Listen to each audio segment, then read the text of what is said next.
Hello नमस्कार दोस्तों, कैसे हैं आप। आपका स्वागत है हमारे YouTube के ऑनलाइन प्लेटफॉर्म मैथ की पाठशाला भाई कमलेश सर में। तो हमने क्या है कि पिछली वीडियो में कहां तक कवर कर लिए थे दोस्तों।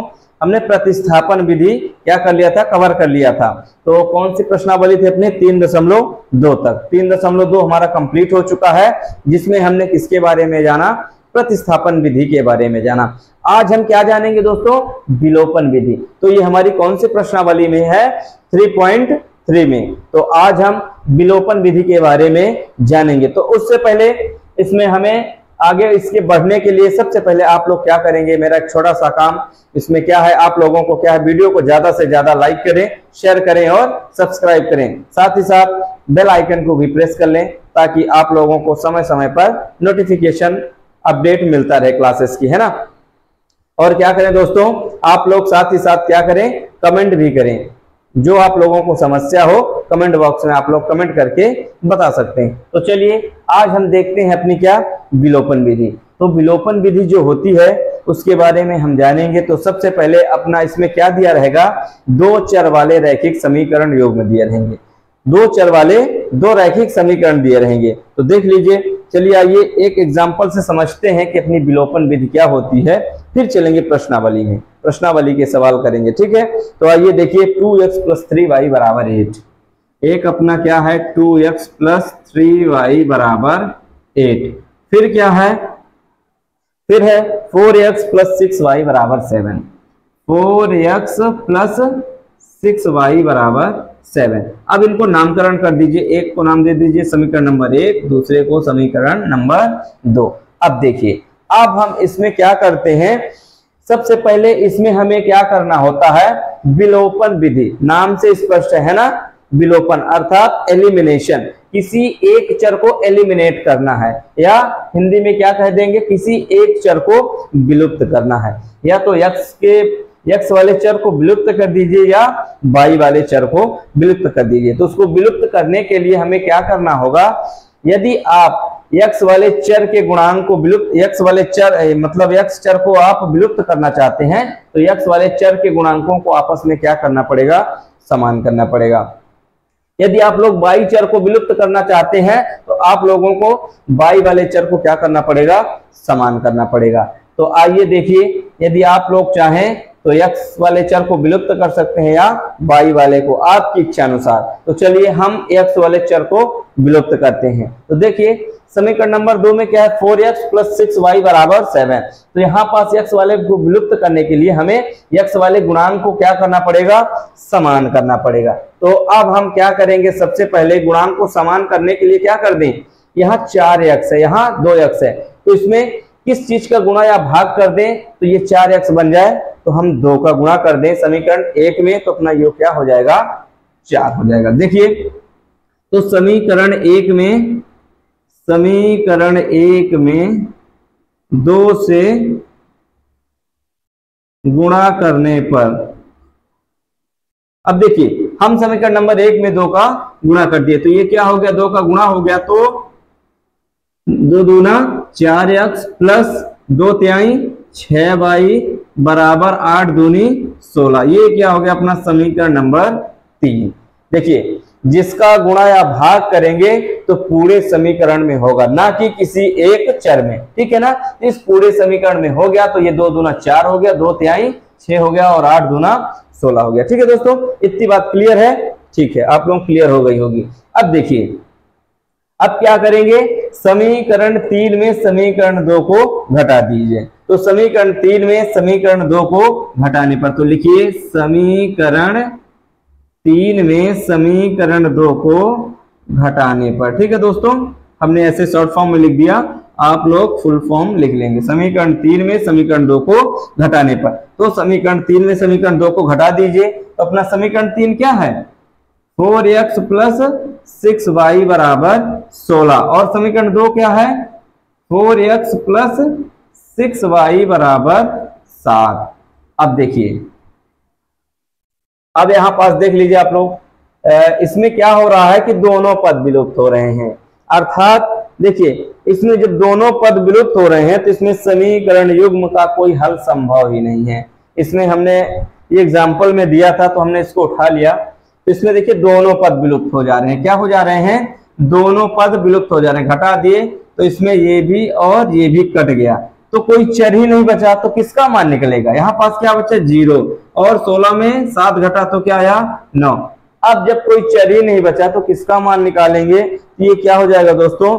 जो कि असत्य कथन जो हमारा ये क्या है? असत्य है। चलिए कोई दूसरा सा एग्जांपल लेते हैं जिसका मान निकलता है। ठीक है, तो चलिए आइए, हाँ तो आइए देखिए, पहला का पहला अपना क्या है? दो समीकरण दिए हुए हैं। क्या दिया हुआ? x प्लस वाई बराबर 5 और 2x माइनस का 3y बराबर 4। ये हमें दो समीकरण दिया हुआ है, ये पहला समीकरण, ये दूसरा समीकरण। अब देखिए इससे हमने क्या बताया कि सबसे पहले आप क्या करें, जिस चर को आप विलुप्त करना चाहते हैं ना, जिस पद को आप विलोपित करना चाहते हैं, तो आप उस वाले चर के गुणांक को क्या करेंगे? समान करेंगे। तो आप या तो चाहिए तो x के गुणांक को समान कर लीजिए या y के गुणांक को। देखिए तो हम क्या करते हैं, x के गुणांक को समान करते हैं। ठीक है, तो आइए समीकरण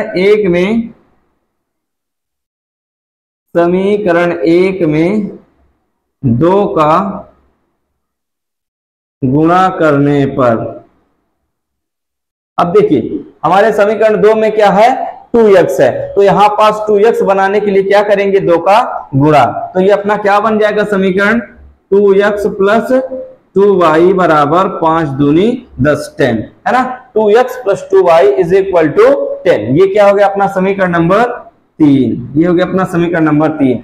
अब देखिए समीकरण 3 में समीकरण 2 को घटाने पर, तो समीकरण 3 में समीकरण 2 को घटाने पर, ठीक है, समीकरण 2 को घटाने पर, तो 3 में हम 2 को घटा देंगे, तो 3 अपना क्या है? 2x प्लस 2y बराबर क्या है? 10 है। फिर क्या है अपना समीकरण नंबर 2? 2x माइनस का 3y, 2x माइनस का 3y बराबर क्या है? 4 है। अब देखिए घटाने पर, तो घटा दीजिए, तो जब घटा देंगे तो ये माइनस माइनस प्लस और ये माइनस, तो ये 2x से 2x घट गया, एक प्लस का 2x एक माइनस का 2x मिलके क्या हो गए? घट गए, 0 हो गए, है ना। और ये 2y और 3y, प्लस का 2y और प्लस का 3y मिलके क्या बने? प्लस का 5y, और 10 में 4 घटा तो 6। तो देखिए तो y बराबर क्या निकला अपना? y बराबर निकला 6/5। y का मान हमें क्या मिला? 6/5। अब y का मान आपकी जहां इच्छा हो वहां पास रख दीजिए, तो हमें x का मान मिल जाएगा। हमें सिंपल सा दिख रहा है समीकरण 1 में y का मान रख देंगे तो हमें x का मान मिल जाएगा। तो y का मान समीकरण 1 में रखने पर, y का मान समीकरण 1 में रखने पर, तो रख दीजिए। तो समीकरण 1 में तो x प्लस y बराबर क्या है? 5। तो x प्लस y की जगह क्या है? 6/5 बराबर 5। अब x का मान निकालने के लिए इसको क्या करेंगे? पक्षांतरण करेंगे, तो 5 माइनस का 6/5। तो आप लोग क्या करेंगे? तिर्यक गुणा, तो क्या हो जाएगा? 5 25, 25 माइनस 6, तो x बराबर 25 माइनस का 6/5। तो 25 में 6 घटा तो क्या आया? x बराबर 19/5। ये हो गया अपना क्या? आंसर। ठीक है, तो अपने x y के मान निकल आए कि नहीं निकले, है ना। तो अब देखिए यहाँ पास हमने क्या किया था? एलसीएम लिया था। यदि इसके बटे में कुछ नहीं तो क्या आएगा? 1 आएगा। तो इनका एलसीएम कितना है? 1 और 5 का एलसीएम 5 है ना। 5 में 1 का भाग किए 5, और जो भागफल आया उसका अंश में गुणा, तो 5 25 है ना। और 5 का 5 में भाग किए 1, 1 का गुणा 6 में किए तो 6, तो 25 में 6 घटा 19/5। अतः x बराबर 19/5 और y बराबर क्या आएगा? 6/5। यही अपना क्या आंसर आएगा, है ना। तो ये अपनी कौन सी विधि कहलाई? विलोपन विधि। तो विलोपन विधि में हमने क्या बताया? सबसे पहले आप लोगों को क्या काम करना है कि जिस चर को विलुप्त करना है उस चर के गुणांक को आप क्या करिए? समान करिए। फिर क्या करना है? गुणांक को समान करने के बाद जोड़ या घटा दीजिए, तो आपका एक पद विलोपित हो जाएगा, तो बचेगा एक चर। तो उस एक चर का मान निकलेगा, फिर उस चर का मान आप समीकरण 1, 2 में कहीं भी रख दीजिए, आपके दूसरे चर का मान आ जाएगा। ठीक है, तो आप लोगों की इतनी बात क्लियर हो गई होगी। मैं ऐसे उम्मीद करता हूं कि आप लोगों को बात 100% क्लियर हो गई होगी। ठीक है दोस्तों, तो चलिए अगला देखते हैं। तो चलिए ये देखिए क्या है अपना दूसरा प्रश्न, पहले का ही दूसरा है। तो ये क्या है, हमें दो समीकरण दिए हुए हैं, तो इसको हम क्या नाम दे देते हैं, समीकरण नंबर 1, इसको समीकरण नंबर 2। अब देखिए आपको जिसको विलोपित करना है, जिस चर को विलोपित करना है, उसके गुणांक आप लोग क्या कर लीजिए, समान कर लीजिए। ठीक है, तो अब हम क्या दिख रहा है कि यहाँ पास 4y है, यहाँ पास भी 2y है, तो यहाँ पास किसका गुणा कर दें कि ये क्या बन जाए, 4y बन जाए। तो 2 का गुणा कर देंगे तो क्या बन जाएगा, 2 दूना 4। या तो आप लोग x को भी समान कर सकते हो, कैसे, यहाँ 3 है यहाँ 2 है, तो पहले वाले समीकरण में 2 का गुणा कर देंगे तो 2 तिहाई 6, और दूसरे वाले समीकरण में 3 का गुणा कर देंगे तो 2 तिहाई 6। तो क्या हो जाएंगे, 6 x दोनों बराबर हो जाएंगे, तो अपने पद विलोपित हो जाएंगे। तो हमें यहाँ पास कौन सा सरल दिख रहा है, y वाला पद समान करने के लिए। ठीक है, तो हम क्या करते हैं, समीकरण 2 में -2 का गुणा करने पर या तो -2 का करिए, नहीं तो आप 2 का ही कर लीजिए, कोई दिक्कत नहीं है ना।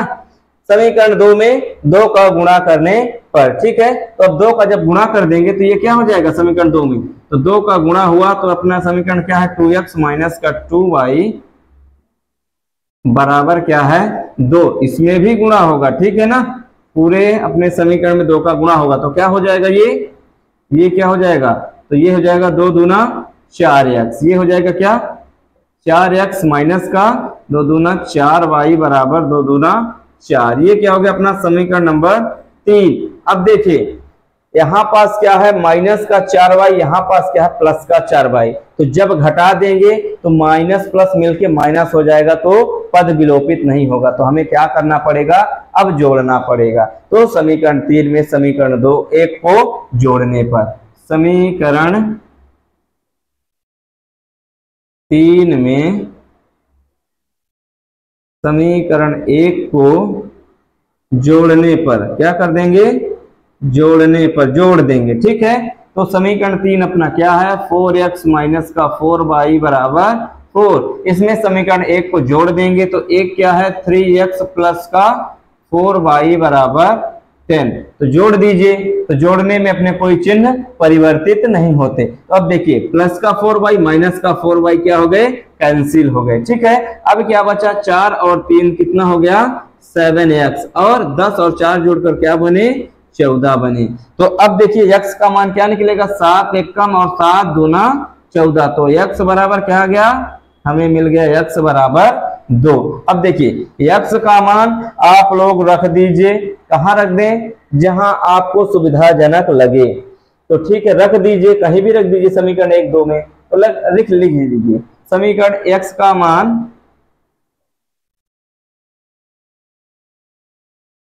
समीकरण 1 में रखने पर, ठीक है, 1 में, ठीक है, तो x का मान समीकरण 1 में रख दीजिए। तो समीकरण 1 अपना क्या है, समीकरण 1 है 3x प्लस 4y बराबर 10। ये है अपना क्या, समीकरण नंबर 1।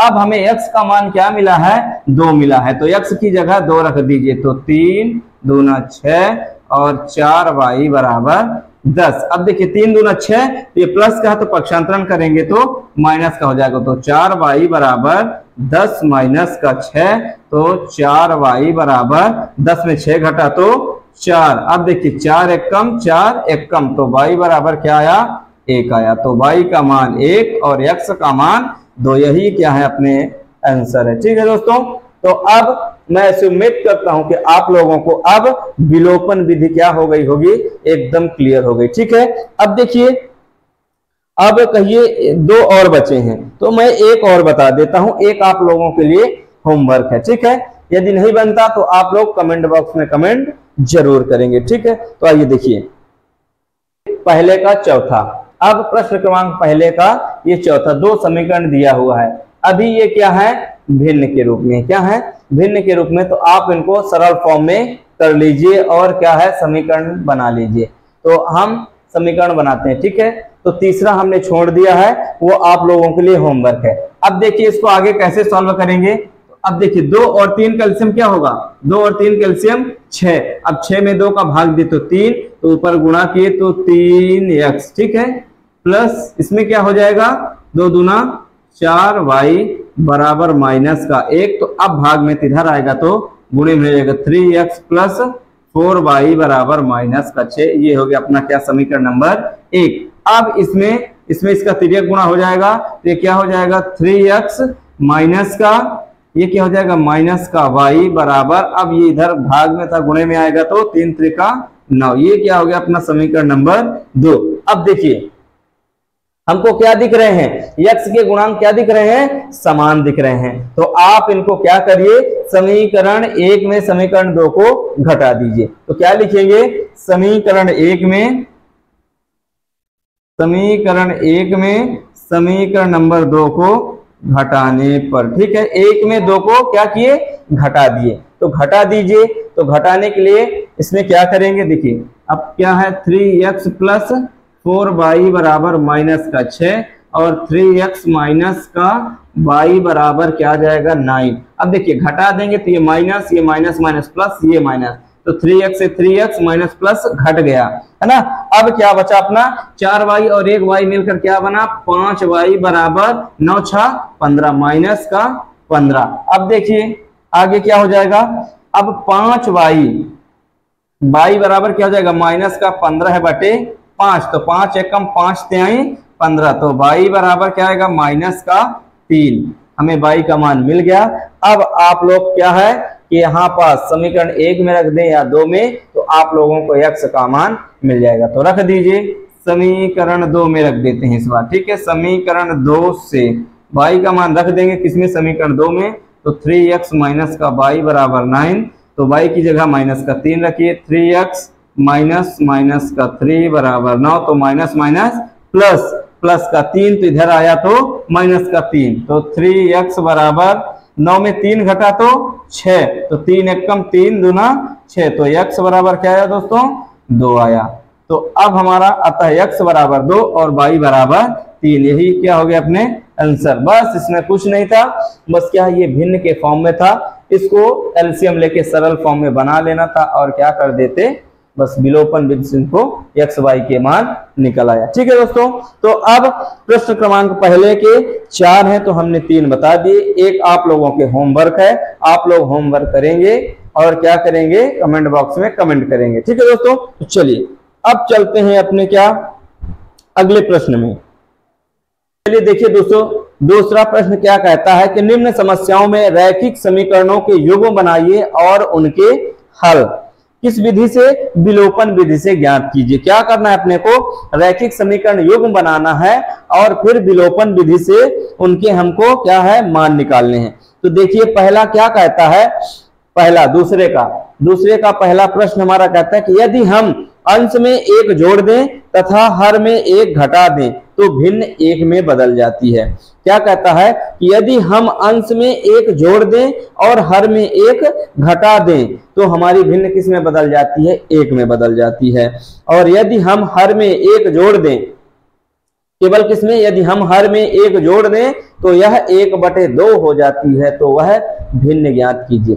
देखिए क्या कहता है कि सबसे पहले अपन क्या करते हैं, मान लेते हैं। क्या मान लेते हैं, माना कि भिन्न का अंश x है तथा हर y है। पहले आप मान लीजिए, माना कि भिन्न का अंश, माना कि भिन्न का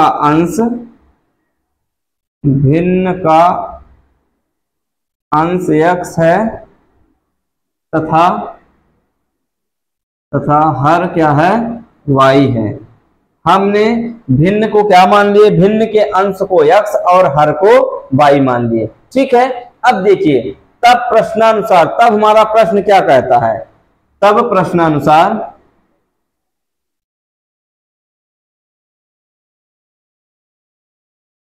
तब देखिए हमारा प्रश्न क्या कहता है पढ़िए प्रश्न क्या कहता है कि यदि अंश में एक जोड़ दें तथा हर में एक घटा दें, तो सबसे पहले आप क्या करिए, भिन्न के फॉर्म में लिखिए। तो अंश बटे हर क्या होता है, अंश बटे हर। तो इसको लिख लीजिए, क्या लिखेंगे, अंश बटे हर। तो पहले x बटे y लिख दीजिए। फिर क्या कहता है कि अंश में एक जोड़ दें और हर में एक घटा दें। तो अंश में एक जोड़ दीजिए और हर में एक घटा दीजिए, तब हमारी भिन्न क्या हो जाती है, एक बन जाती है। क्या बन जाती है, एक बन जाती है। ठीक है, अब इसको सॉल्व कर लीजिए। इसको सॉल्व करने के लिए क्या करेंगे, इसका तिर्यक गुणा कर दीजिए। ये क्या हो जाएगा, x + 1। अब इधर ये क्या बन जाएगा, इधर ये आएगा तो y में एक का गुणा होगा तो y - 1। ठीक है, अब इनको पक्षांतरण कर लीजिए। तो x - y बराबर, ये प्लस का है तो इधर माइनस का आएगा तो -2। ये हो गया अपना क्या, समीकरण नंबर 1। ठीक है, अब देखिए अब आगे क्या कहता है। अब आगे ये कहता है कि तथा फिर क्या है, यदि हम हर में एक जोड़ दें तो यह 1/2 में हो जाती है। जब हम क्या करते हैं, हर में केवल एक जोड़ दें तो यह भिन्न 1/2 में बदल जाती है। तथा अब हमारा प्रश्न क्या कहता है कि हर में क्या जोड़ दें, एक जोड़ दें। तो ये अपनी भिन्न के अंश बटे हर, तो हर में हमने एक जोड़ दिया तो हमारी भिन्न क्या हो गई, 1/2 में बदल गई। ठीक है, तो अब इसका आप तिर्यक गुणा कर लीजिए। इसका तिर्यक गुणा करेंगे तो ये क्या हो जाएगा, 2 का x में होगा तो 2x, और y + 1 में 1 का गुणा होगा तो y + 1। अब इनको पक्षांतरण कर लीजिए। तो 2x - y बराबर 1। ठीक है, अब ये हो गया अपना क्या, समीकरण नंबर 2। अब देखिए अपने को कुछ दिख रहा है, यहाँ y का भी देखिए, y चर जो y है इसका भी गुणांक समान है और इसका भी गुणांक समान। समीकरण 1 में भी y का गुणांक समान है और समीकरण नंबर 2 में। तो इसको आप क्या करिए कि समीकरण 2 में समीकरण 1 को घटाने पर, तो समीकरण 2 में समीकरण 1 को घटाने पर, ठीक है, तो समीकरण 2 में घटा दीजिए। तो समीकरण 2 क्या है, 2x - y बराबर 1, और समीकरण 1 क्या है, x - y बराबर -2। अब घटा देंगे तो ये माइनस, ये माइनस माइनस प्लस, ये माइनस माइनस प्लस। अब देखिए ये माइनस का y, ये प्लस का y, तो मिलके कैंसिल हो गए। यहाँ क्या बचा, 2x में 1x घटा तो क्या बचा, x बचा, बराबर 1 और 2 जुड़कर क्या बने, 3 बने। ठीक है, तो x का मान हमें क्या मिल गया, x बराबर 3 मिल गया, हमें x का मान मिल गया। अब देखिए x के मान को आप समीकरण 1 में रख दीजिए या समीकरण नंबर 2 में रख दीजिए। तो रख लीजिए, कहीं भी रखते हैं, चलो समीकरण 1 में ही रख देते हैं। समीकरण 1 से, समीकरण 1 से चलेंगे तो समीकरण 1 अपना क्या है, x - y बराबर -2। x की जगह 3 रख दीजिए, तो 3 - y बराबर -2। अब देखिए y को इधर आप पक्षांतरण कर लीजिए, या तो चलिए डायरेक्ट कर देते। देखिए इधर क्या बचेगा, -y, इस 3 को पक्षांतरण करेंगे, -2 - 3, -y बराबर जोड़ करिए क्या बना, -5, तो माइनस माइनस कट गया, तो y बराबर क्या आया, 5 आया।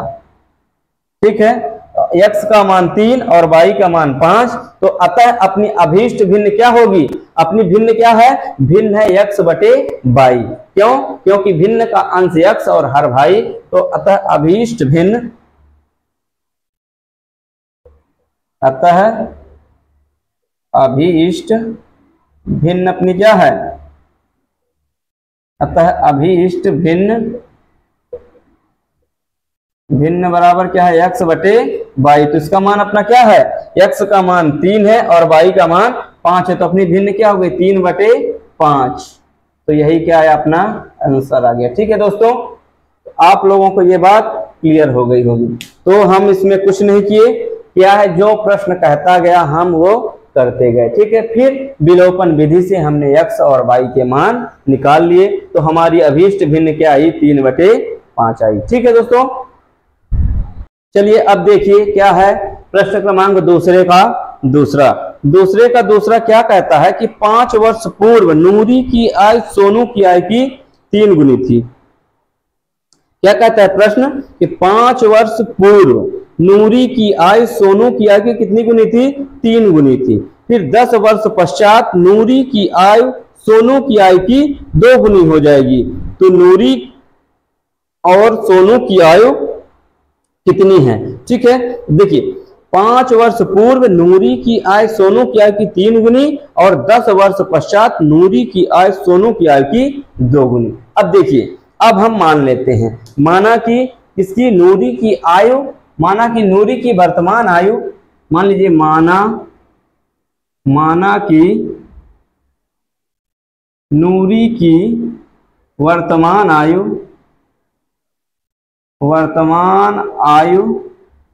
x वर्ष है। क्या है?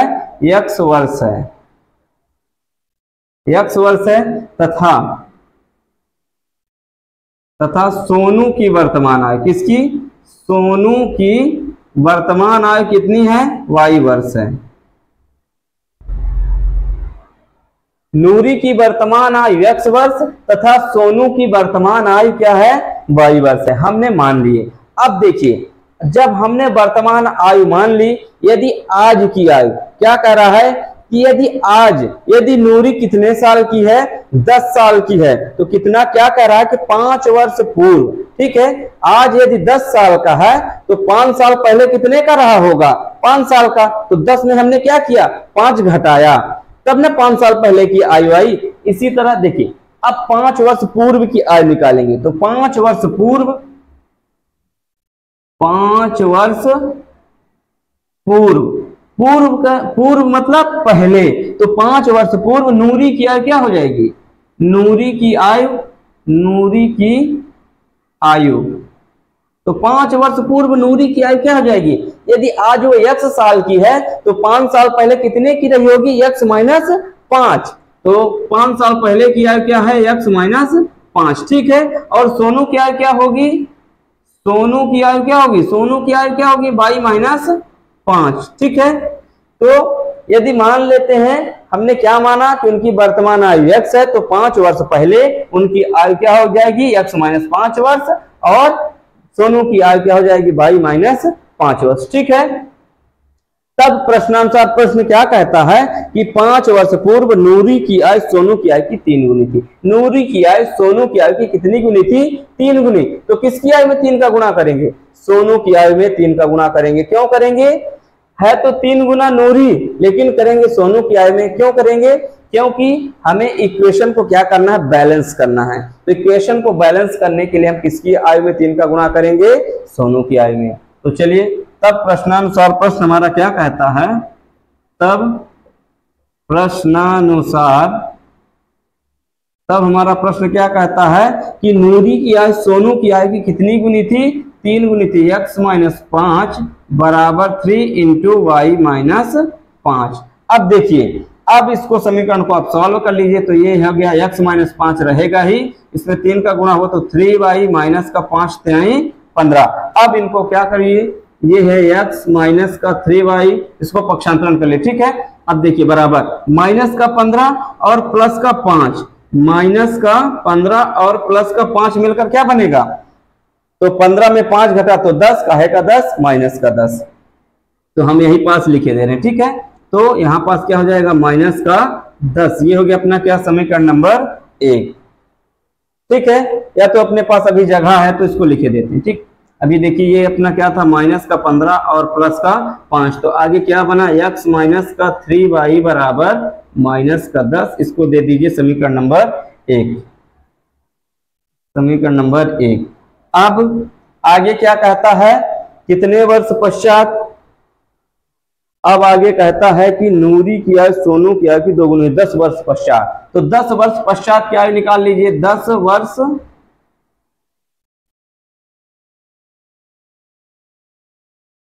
वर्ष पश्चात, 10 वर्ष पश्चात बोले या बाद बोले तो क्या करेंगे? यदि क्या है कि आज ये x वर्ष की है तो 10 साल बाद कितने साल की हो जाएगी? x प्लस 10, है ना। यदि मान लो आज ये 10 साल की है तो 10 साल बाद कितने की होगी? 20 की होगी। तो कैसे 20 की हुई? जब 10 में 10 जोड़े तब क्या हुई? 20 हुई। जब हम आज कितने साल के हैं? मान लो 20 साल के हैं तो 10 साल बाद कितने साल के हो जाएंगे? 30 साल के। कैसे? 20 में 10 जोड़कर। इसी प्रकार हम इसकी वर्तमान आयु क्या माने हैं? x माने हैं। तो 10 वर्ष पश्चात इनकी आयु क्या हो जाएगी? x प्लस 10 हो जाएगी। क्या हो जाएगी? तो नूरी कितने साल की हो जाएगी? 10 वर्ष बाद। तो नूरी हो जाएगी x प्लस 10 साल की। ठीक है। और सोनू कितने साल का हो जाएगा? सोनू हो जाएगा y प्लस 10 साल का। ठीक है। अब देखिए, तब प्रश्नानुसार हमारा प्रश्न क्या कहता है कि 10 वर्ष पश्चात नूरी की आयु सोनू की आयु की दोगुनी हो जाएगी। तो नूरी की आयु x प्लस 10 बराबर 2 इंटू वाई प्लस 10। ठीक है। सोनू की आयु की कितनी गुनी हो जाएगी? दोगुनी। अब इसमें सॉल्व कर लो। जो x प्लस 10 बराबर ये क्या हो जाएगा? 2y plus 20। ठीक है। तो अभी इसको पक्षांतरण किए तो x माइनस का 2y बराबर, अब ये 20 है, ये माइनस का 10 होगा तो 20 में 10 घटा तो 10। ये हो गया अपना क्या? समीकरण नंबर 2। अब देखिए, अब हमको क्या दिख रहा है? समीकरण 1 में x और समीकरण 2 में भी x। तो x के गुणांक, चर x के गुणांक हमें क्या दिख रहे हैं? समान दिख रहे हैं। तो अब हम क्या करते हैं? समीकरण 2 में समीकरण 1 को घटा देते हैं। तो समीकरण 2 में समीकरण 1 को घटाने पर, ठीक है, तो समीकरण 2 में समीकरण 1 को क्या कर दिए? घटा दिए। ठीक है दोस्तों। अब देखिए आगे, तो जब घटा दिए समीकरण 2 में तो x माइनस का 2y बराबर क्या है? 10 है। और अब और दूसरा समीकरण क्या है? x माइनस का 3y बराबर क्या है? माइनस का 10 है। अब जब घटा दिए तो ये माइनस माइनस प्लस, ये माइनस माइनस प्लस, तो x वाला कैंसिल, तो क्या बचा? माइनस का 2y और प्लस का 3y मिलके क्या बना? 3 में 2 घटा तो 1y, y बराबर, ठीक है, 10 10 जुड़ा तो 20। तो y का मान क्या आया? 20। तो 20 किसकी आयु है? सोनू की आयु है। किसकी आयु? सोनू की आयु। ठीक है। अब कहीं पास आप रख के यहाँ पास देख लीजिए, x का मान हम क्या रख देते हैं? समीकरण 2, y का मान समीकरण 2 में रख दिए। तो समीकरण 2 से, ठीक है, समीकरण 2 से, तो समीकरण 2 क्या है? x माइनस का 2y बराबर 10। अब इसकी जगह y की जगह 20 रख दीजिए। तो x माइनस 2 गुणे 20 बराबर 10। तो 20 दूनी 40। अब इधर माइनस का 40 पक्षांतरण करेंगे तो उधर प्लस का 40। तो x बराबर 10 प्लस 40। तो x बराबर कितने साल आया? 50। x का मान 50 और y का मान 20। तो अतः सोनू की आयु, यहां से लिख लीजिए, अतः नूरी की आयु 50 वर्ष, ठीक है, तथा सोनू की आयु, तथा सोनू की आयु, सोनू क्या कितनी है? 20 वर्ष। यही अपना क्या है? आंसर है। ठीक है दोस्तों। तो अब अपने को क्या है? नूरी की आयु 50 वर्ष मिल गई और सोनू की आयु 20 वर्ष मिल गई। ठीक है। तो हमारा प्रश्न क्या कहता था? इसको एक बार और आप लोग ध्यान से समझ लीजिए ताकि आप लोगों को एकदम क्लियरली स्पष्ट हो जाए। ठीक है। तो क्या कहता है कि पहले हम तो मान लिए, क्या मान लिए? माना कि नूरी की वर्तमान आयु x वर्ष और सोनू की वर्तमान आयु y वर्ष है। इसके बाद क्या कहता है कि 5 वर्ष पूर्व, तो हमने 5 वर्ष पूर्व नूरी की आयु निकाल लिए और सोनू की भी आयु निकाल लिए। तो 5 वर्ष पूर्व इनकी आयु क्या हो गई?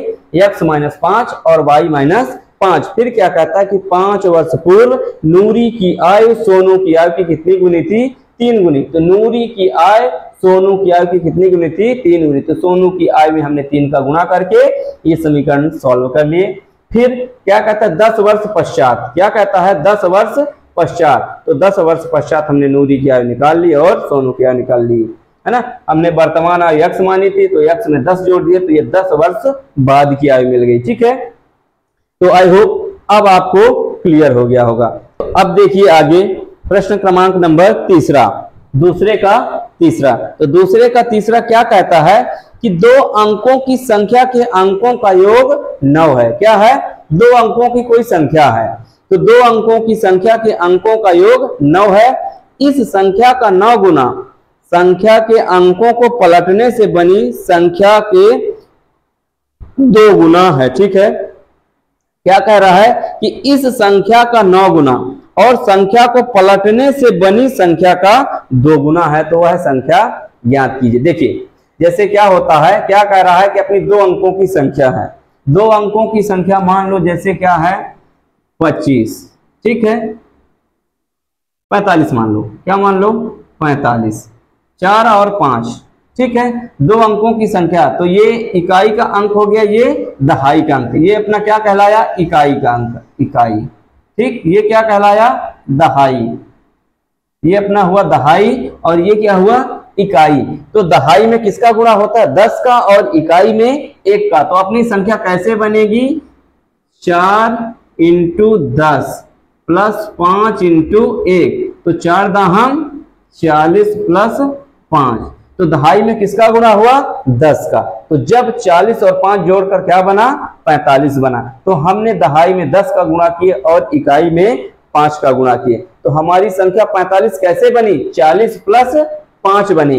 अब इसको जब पलट दिए, इसको पलट देंगे तो क्या बन जाएगा 45 का उल्टा 54। तो अब ये संख्या कैसे बन जाएगी 50 प्लस 4, तो 50 में 4 जोड़ेंगे तो क्या बनेगा 54। तो अब देखिए अब हमारी संख्या क्या हो गई, जैसे इसी प्रकार क्या कह रहा है कि 2 अंकों की संख्या है, तो एक इकाई का अंक होगा और एक दहाई का अंक होगा, ठीक है। तो आइए अब हम देखते हैं कि पहले मान लेते हैं, पहले हम क्या करते हैं मान लेते हैं। तो देखिए क्या मानते हैं, माना कि दहाई का अंक क्या है x है, तो लिखते हैं माना कि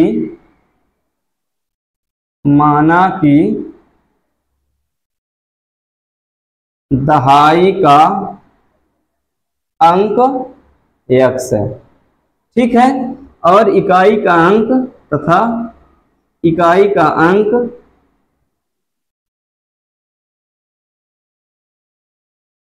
y है, ठीक है। हमने दहाई का अंक क्या माना x माना और इकाई का अंक y, तो संख्या क्या बनेगी, तो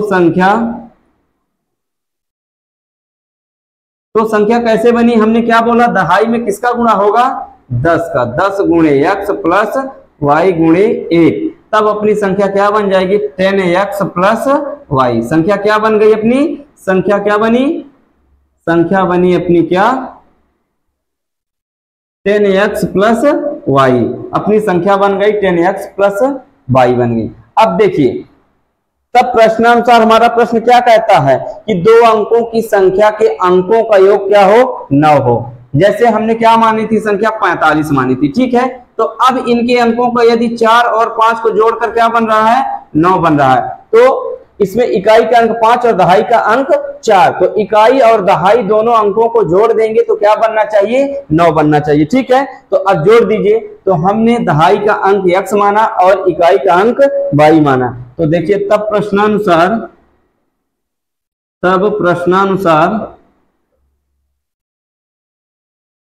तो प्रश्न हमारा क्या कहता है दोनों अंक मतलब 2 संख्याओं के अंकों का योग क्या हो 2 अंकों की संख्या के अंकों का योग 9 हो। तो 2 अंकों की संख्या x प्लस y बराबर क्या बनना चाहिए 9 बनना चाहिए, ये है अपना समीकरण नंबर 1। फिर तथा तब अब क्या कहता है आगे, तब कहता है इस संख्या, ये जो संख्या है इस संख्या का 9 गुना, ठीक इस संख्या का 9 गुना संख्या के अंकों को पलटने से बनी संख्या का 2 गुना। तो इस संख्या का 9 गुना, अब देखो संख्या को पलट देंगे तो क्या हो जाएगी, जैसे हमने क्या इधर क्या माना था 45, तो ये क्या था 40 प्लस 5 था, ठीक है ये संख्या थी। अब इसको जब पलट दिए थे तो क्या बन गया था 54, तो ये संख्या क्या हो गई थी 50 प्लस 4। तो अब देखिए अभी क्या है 10x प्लस y है, तो जब पलट देंगे तो ये क्या हो जाएगा 10y प्लस x बन जाएगा, क्या बन जाएगा 10y प्लस x बन जाएगा, ठीक है। तो अब देखिए जब क्या कह रहा है तथा आगे क्या कह रहा है इस संख्या का 9 गुना, तो इस संख्या का 9 गुना कर लीजिए 10x प्लस y, इस संख्या का 9 गुना इस संख्या के पलटने से बनी संख्या के 2 गुने से बराबर है। तो 2 गुना किसका करना है इस संख्या के पलटने से बनी संख्या, तो 10y प्लस x, तो जब इसको पलट देंगे, अब देखिए जैसे हमने दहाई का अंक क्या माने x और इकाई का अंक y, तो जब संख्या पलट देंगे तो दहाई के अंक में क्या चला जाएगा, y चला जाएगा, और इकाई के अंक में क्या चला जाएगा, x चला जाएगा, है ना। तो अपनी संख्या क्या पलट गई थी, जब पलट गई संख्या तो देखिए 10x प्लस y है, ये अपनी संख्या है। जब इसको पलट देंगे तो जो इकाई के अंक में y है तो कहाँ चला जाएगा, दहाई में, तो y चला गया तो क्या हो गया 10y प्लस x बन गया। तो ये पलटने पर बनी, काहे पर बनी, पलटने पर। तो पलटने पर अपनी संख्या क्या बनी, 10y प्लस x। तो यही कह रहा है कि इस संख्या का 9 गुना पलटने से बनी संख्या के 2 गुने के बराबर है। ठीक है, यदि इतनी बात आप लोगों को क्लियर हो गई हो तो आगे बढ़ते हैं। ठीक है, तो मैं उम्मीद करता हूं कि आप लोगों को इतनी बात क्लियर हो गई होगी। अब देखिए इनको सॉल्व कर लीजिए। अब अंदर 9 का गुणा कर देंगे तो 9 9 90x प्लस 9y बराबर, इधर क्या हो जाएगा 10 दूना 20y प्लस 2x। अब इनको आप पक्षांतरण कर लीजिए। तो जब पक्षांतरण करेंगे तो क्या होगा, इनको उधर ले गए तो देखिए 90x पहले से है, तो 90x में इधर पक्षांतरण किए तो 2 घटा, तो 90 में 2 घटा तो 88, तो 90 में 2 घटा तो क्या आया 88x। अब देखिए इधर है 9y, है ना, और इधर है 20y, तो जब पक्षांतरण किए तो 20y प्लस का तो इधर गया तो माइनस का, तो 20 में 9 घटा तो क्या आया 11, तो माइनस का 11y बराबर क्या आया 0। ये हो गया अपना क्या, समीकरण नंबर 2। अब देखिए अब क्या करना है, या तो आप किसको, ये y वाले को समान कर लीजिए या तो x वाले को। तो आप लोग क्या करिए, y वाले को समान कर लीजिए। ठीक है, तो समीकरण 1 में 11 से गुणा करने पर, समीकरण 1 में 11 का गुणा करने पर कर दीजिए 11 का गुणा, तो ये क्या बन जाएगा 11x प्लस 11y बराबर 11 न्याय 99। ये हो गया क्या अपना समीकरण नंबर 3। अब समीकरण 3 में समीकरण 2 को घटाने पर, समीकरण 3 में समीकरण 2 को घटाने पर, तो अब 3 अपना क्या है 11x प्लस 11y, घटाने पर नहीं जोड़ने पर। ठीक है, तो समीकरण 3 में समीकरण 2 को जोड़ने पर, तो जोड़ दीजिए। तो ये अपना क्या है 11x प्लस 11y बराबर क्या है 99 है, फिर क्या है 88x माइनस का 11y बराबर क्या है 0 है। तो जब जोड़ देंगे तो कोई चिन्ह परिवर्तन नहीं होगा, तो ये प्लस का 11y और माइनस का 11y क्या हो जाएंगे, कैंसिल हो जाएंगे। ठीक है, अब 88 में 11 जुड़ा तो 99, क्या बना 99x बराबर, इधर क्या है 99, तो x बराबर 99 कम 99। ठीक है, तो x बराबर 1, x का मान क्या आया 1 आया। अब x का मान आप लोग कहां रख दीजिए, समीकरण 1 में। तो x का मान समीकरण 1 में रखने पर तो रख दीजिए। तो जब x का मान कहां रखेंगे, x का मान समीकरण 1 में, है ना, रखने पर, तो जब समीकरण 1 में रख देंगे तो समीकरण 1 क्या है x प्लस वाई बराबर 9, तो x का मान 1 प्लस वाई बराबर 9। अब देखिए 1 प्लस का है तो पक्षांतरण हो तो माइनस का, तो 9 में 1 घटा तो 8। ठीक है, तब अपनी संख्या क्या होगी, तो संख्या क्या है 10x प्लस वाई, तो अपनी संख्या क्या है 10x प्लस वाई। तो संख्या क्या है 10x प्लस वाई। अब x की जगह 1 रखेंगे तो क्या हो जाएगा, ये 10 प्लस 8 बराबर क्या हो जाएगा 10 8 18। तो अपनी संख्या क्या बनी 18 बनी। 8 में 1 जोड़े तो 9 आया, क्या आया 8 में 1 जुड़ा तो 9। ठीक है, तो अपनी संख्या क्या बनी 18 बनी। तो यही अपना क्या है दोस्तों, बिल्कुल राइट आंसर है। हाँ, तो अब देखिए चौथा क्या कहता है दूसरे का, कि मीना 2000 रुपए निकालने के लिए बैंक गई। कितने रुपए निकालने के लिए, 2000 रुपए निकालने के लिए कहां गई, बैंक गई। उसने खजांची मतलब कैशियर, है ना, जो कैश देता है, तो कैशियर से उसने 50 रुपए के और 100 रुपए के नोट देने के लिए कहा। उसने क्या है 2000 रुपए निकालने के लिए कौन गई, मीना। मीना 2000 रुपए निकालने के लिए बैंक गई। उसने कैशियर से क्या बोला कि मुझे 2000 रुपए निकालने हैं और उसमें मुझे कितने कितने के नोट चाहिए, 50 रुपए और 100 रुपए के मुझे नोट चाहिए। ठीक है, फिर क्या कहता है, उसने कुल 25 नोट प्राप्त किए। तो खजांची ने मीना को कितने नोट दिए, 50 रुपए और 100 रुपए के नोट मिलाकर कुल 25 नोट उसने दिए। तो ज्ञात कीजिए कि उसने 50 रुपए के और 100 रुपए के कितने नोट प्राप्त किए। ठीक है, तो हमें यह ज्ञात करना है कि खजांची ने मीना को कितने 50 रुपए के और कितने 100 रुपए के नोट दिए। तो चलिए मान लीजिए, माना कि क्या है, क्या मान लेंगे, तो हम मान लेंगे कि माना कि 50 रुपए के X नोट और 100 रुपए के Y नोट। ठीक है, माना कि मीना ने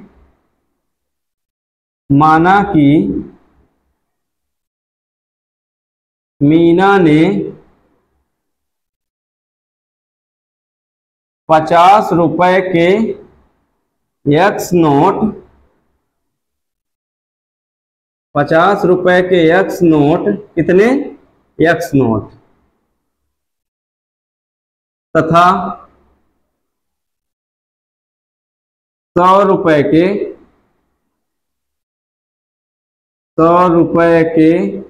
Y नोट प्राप्त किए, Y नोट प्राप्त किए। ठीक है, हम क्या मान लेते हैं कि माना कि मीना को 50 रुपए के X नोट और 100 रुपए के Y नोट मिलते हैं। ठीक है, तब प्रश्नानुसार, तब प्रश्न अपना क्या कहता है, तब प्रश्नानुसार अब क्या हो जाएगा अपना, वो क्या कहता है कि मीना ने कुल कितने नोट प्राप्त किए, 25 नोट, 100 रुपए के और 50 रुपए के नोट मिलकर उसे मीना को कितने नोट मिले, 25 नोट मिले। तो हमने 50 रुपए के X नोट मान लिए और 100 रुपए के Y नोट मान लिए। तो जब इन नोटों को टोटल करेंगे तो कितने नोट मिलने चाहिए अपने को, 25 नोट। तो X प्लस Y बराबर क्या हो गया, 25 हो गया। क्यों, क्योंकि 50 रुपए और 100 रुपए के नोट मिलकर टोटल कितने नोट मिले थे मीना को, 25 नोट मिले थे। अब इसमें हमें ज्ञात करना है कि कितने 50 रुपए के नोट थे और कितने 100 रुपए के। ठीक है, अब देखिए, और तथा एक समीकरण और बनाना है, तथा तब क्या हो जाएगा, देखो मान लेते हैं कि 50 रुपए के X नोट और 100 रुपए के Y नोट मिलकर टोटल उसने कितने रुपए निकालने थे, 2000 रुपए, है ना। तो 50 रुपए के X नोट और 100 रुपए के Y नोट मिलकर कितने बनेंगे, 2000 रुपए। ये हो गया अपना क्या, समीकरण नंबर 2। अब देखिए इसमें से क्या कर लेते हैं, इसमें हमको कुछ कॉमन दिख रहा है ना, क्या कॉमन दिख रहा है, देखिए इसको छोटा सा बना लेते हैं। तो छोटा सा बनाने के लिए इस पूरी समीकरण में 50 का भाग कर देते हैं। क्या कर देते हैं, 50 का भाग। तो जब 50 का इसमें भाग दिए तो क्या बचा, X बचा। अब 100 में 50 का भाग दिए तो क्या बचा, 2Y बचा। और इसमें 50 का भाग दिए तो 40 बचा। क्या बचा, 40। ये हो गया अपना क्या, समीकरण नंबर 3, या इसी को समीकरण नंबर 2 मान लो। ठीक है, इसको समीकरण नंबर 2 मान लो, इसको कुछ मत मानो। अब देखिए ये हो गया अपना समीकरण नंबर 1 और ये हो गया समीकरण नंबर 2। अब हमको कुछ सेम दिख रहा है, हाँ, चर X वाला क्या दिख रहा है, समान दिख रहा है। तो अब आप लोग क्या करिए, समीकरण 2 में समीकरण 1 को घटा दीजिए। तो समीकरण 2 में समीकरण 1 को घटाने पर, समीकरण 2 में 1 को घटाने पर, तो समीकरण 2 में समीकरण 1 को घटा दीजिए। तो घटाने पर क्या आएगा, घटाने पर क्या बनेगा, तो समीकरण 2 क्या है अपना, X प्लस 2Y बराबर 40 और समीकरण 1 क्या है, X प्लस Y बराबर 25। तो घटा दीजिए, ये माइनस ये माइनस ये माइनस, तो माइनस प्लस मिलके X वाले पद विलुप्त हो गया। और 2Y में 1Y घटा तो क्या बचा, Y, और 40 में 25 घटा तो 15। तो Y का मान हमें क्या मिला, 15 मिल गया। अब देखिए Y का मान समीकरण 1 में रख दीजिए तो X का मान मिल जाएगा किससे, समीकरण 1 से। तो समीकरण 1 से Y का मान रख दीजिए तो X प्लस Y का जगह 15 बराबर 25। अब 15 में 25 घटा तो 10, तो X का मान 10। ठीक है, तो अब देखिए हमने x को क्या माना, 50 रुपए के नोट को x माने थे, तो 50 रुपए के कितने नोट हैं, 50 रुपए के 10 नोट और 100 रुपए के 15 नोट। तो देखिए 100 रुपए के 15 नोट मिलकर क्या बना 1500, और 50 रुपए के 10 नोट मिलकर क्या बना 500 बना। तो 1500 और 500 टोटल कितने हुए, 2000 हुए। ठीक है, तो अतः मीना को 50 रुपए के 10 नोट और 100 रुपए के 15 नोट प्राप्त हुए। ठीक है, तो लिख लीजिए अतः मीना को 50 रुपए के 10 नोट तथा 100 रुपए के 15 नोट प्राप्त हुए। ठीक है, यही क्या है अपना आंसर, यही पूछ रहा है कि उसे 50 रुपए के कितने नोट मिले और 100 रुपए के कितने नोट। तो 50 रुपए के 10 नोट और 100 रुपए के 15 नोट, यही अपना क्या है आंसर है। ठीक है दोस्तों, तो आप लोगों को ये बात क्लियरली समझ में आ गई होगी।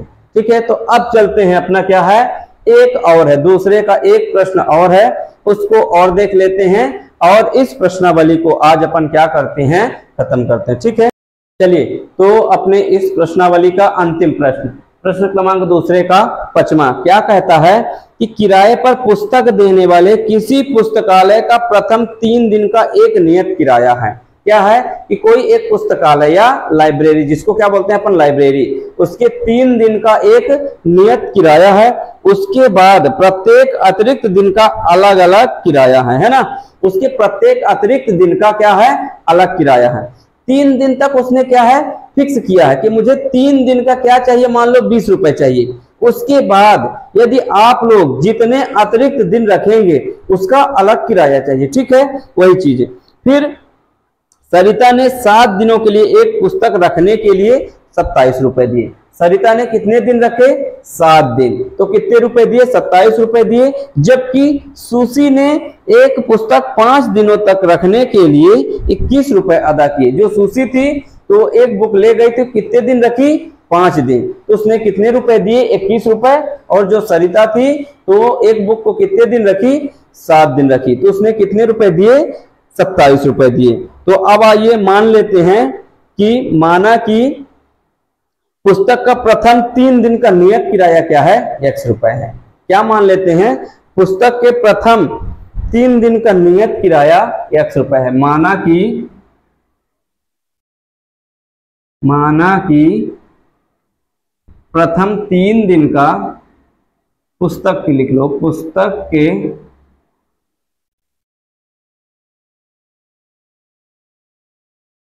प्रथम 3 दिन का नियत किराया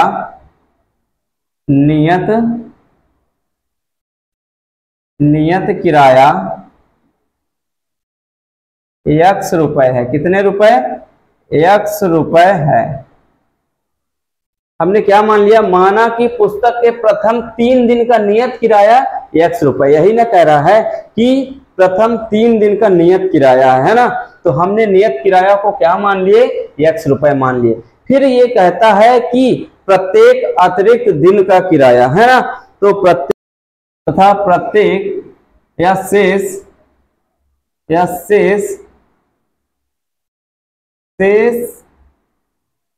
दिन का अतिरिक्त किराया, शेष दिन का अतिरिक्त किराया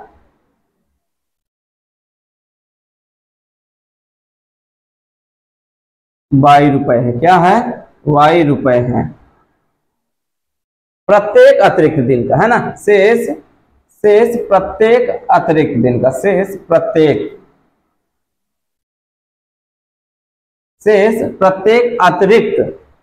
अतिरिक्त दिन का किराया, शेष प्रत्येक अतिरिक्त दिन का किराया है ना, अतिरिक्त दिन का किराया y रुपए है। कितने रुपए है, y रुपए। है ना। हमने प्रथम 3 दिन का नियत किराया x मान लिए तथा शेष प्रत्येक अतिरिक्त दिन का किराया क्या है, 22 रुपए है। जितने दिन एक्स्ट्रा रखोगे तो है ना 22 रुपए के हिसाब से आपको पैसे देने पड़ेंगे, ठीक है। तब प्रश्नानुसार प्रश्न अपना क्या कहता है, तब प्रश्नानुसार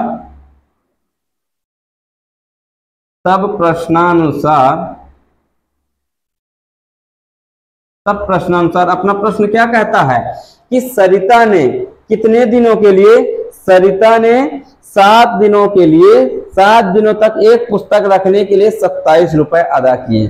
तो आप लोग ये बताइए कि कितने दिन रखी वो, 7 दिन। तो अब देखिए 3 दिन तो फिक्स हो गया, 3 दिन क्या हो गया, फिक्स हो गया। शेष बचा कितने दिन, 4 दिन। 3 दिन तक तो उसको नियत किराया लगेगा, है ना। तो अब देखिए 3 दिन को हमने क्या माना, x माना। अब बचा क्या, शेष। तो शेष कितने दिन बचे, 4 दिन बचे।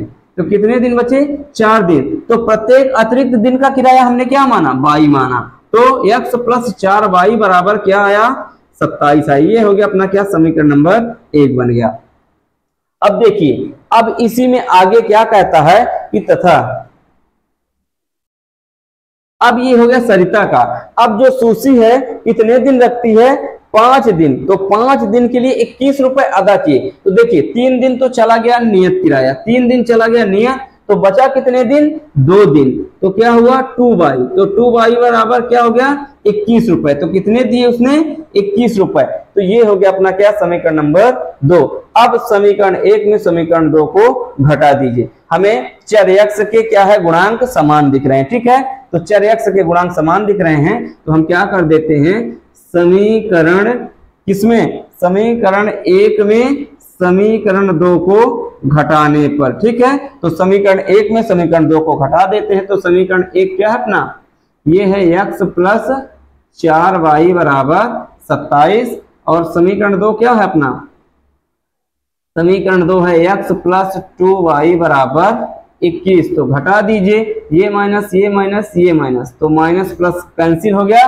और 4 में 2 घटा तो 2y बराबर, अब 27 में 21 घटा तो 21 6 27। तो अब क्या है अपना, अब आगे आया 2y बराबर 6। तो 2 एकम 2 तिहाई 6। तो y बराबर क्या आया, 3 रुपए, ठीक है। तो अतिरिक्त दिन का किराया कितना है, अतिरिक्त दिन का किराया है 3 रुपए। अब y का मान आप कहीं भी रख दीजिए, यही रख दीजिए y का मान समीकरण 2 से। तो समीकरण 2 से, है ना, y का मान समीकरण 2 में रख देंगे। तो x + 2 × 3 बराबर 21। अब देखिए 2 तिहाई 6। तो अब क्या हो जाएगा, x बराबर 21 में 6 घट गया। तो 21 में 6 घटा तो कितना आया, तो 21 में 6 घटा तो 15। तो x का मान क्या आया, 15। तो हमारे नियत दिन का किराया क्या है, 15 रुपए है। नियत कितने रुपए लगते हैं, 15 रुपए नियत किराया है 3 दिन का। और प्रतिदिन अतिरिक्त प्रतिदिन का किराया कितने रुपए है, 3 रुपए है। तो हमसे यही पूछ रहा है कि प्रत्येक अतिरिक्त दिन का किराया, नियत किराया तथा प्रत्येक अतिरिक्त दिन का किराया। तो हमारा नियत किराया अतः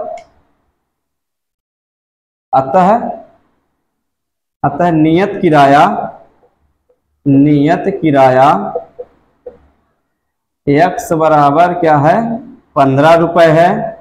नियत किराया x बराबर कितने रुपए, 15 रुपए। तथा अतिरिक्त किराया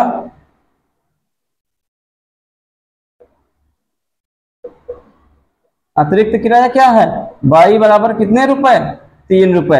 यही अपने क्या है, बिल्कुल राइट आंसर है, ठीक है। अब अपनी प्रश्नावली होती है समाप्त, है ना। तो अब मैं ऐसी उम्मीद करता हूं कि आप लोगों को विलोपन विधि बहुत ही शानदार और रापचिक स्टाइल में समझ में आया होगा, ठीक है दोस्तों। तो अब हम क्या करते हैं, अब हम मिलते हैं आप लोगों से नेक्स्ट वीडियो में, ठीक है। तब तक आप लोगों को मेरा काम क्या करना है, वीडियो को ज्यादा से ज्यादा शेयर करें, लाइक करें और सब्सक्राइब करें। साथ ही साथ कमेंट करें, जो आप लोगों को डाउट हो तो कमेंट बॉक्स में कमेंट करें, है ना। तो अब हम मिलते हैं अगली वीडियो में, तब तक के लिए टाटा बाय बाय, जय हिंद, जय भारत, धन्यवाद दोस्तों।